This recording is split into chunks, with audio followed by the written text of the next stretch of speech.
Fight against longings and passions. Deaden your every longing and you will mature in the shortest possible time. If you have the will to become perfect, everything that is still pulling you down into the abyss has to be overcome, and this concerns all longings and passions which still adhere to you from the time of your preliminary development, and which still cause you so much trouble because my adversary influences you through these instincts and longings and thereby intends to prevent your return to me. But these instincts and longings are an obstacle for your union with me, because they are ungodly attributes which a perfect being cannot have, and which therefore first have to be overcome before the union with me can take place.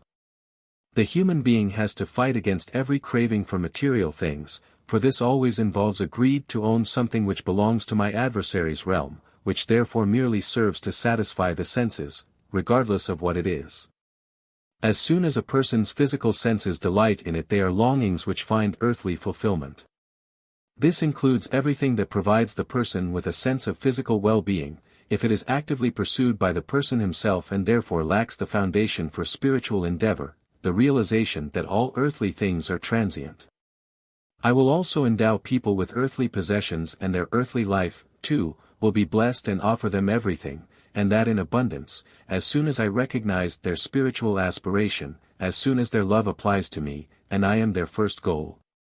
Then my love will give to them abundantly, and even their earthly life will be blessed and offer them everything because it will no longer harm them, since it will not captivate their senses.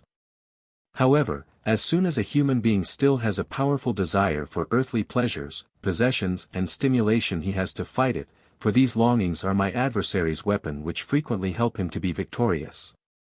Nevertheless, the human being will not become unfit for life on this earth, his strength will grow, but he will utilize it differently. He will want to work spiritually and only find satisfaction therein, yet instantly slow down if he sets his sights on the world again and sees something that he desires to own.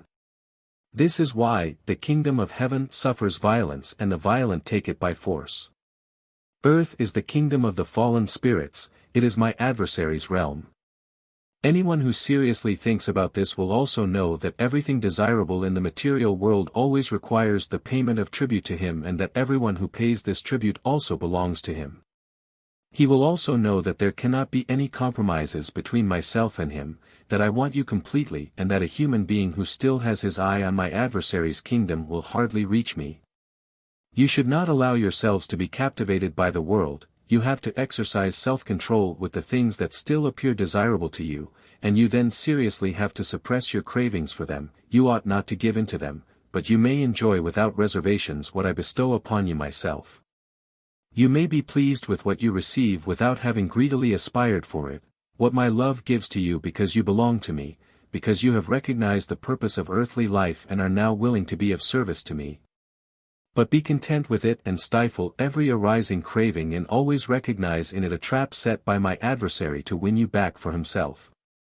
Without an inner struggle you will not be victorious over him, but if your endeavour applies to me, then you need not fight any longer, then the world will no longer attract you, then your yearning will aim towards heaven, then matter will have lost its power over you, then you will learn to despise it, it will have to be of service to you because you will have become its master. Amen.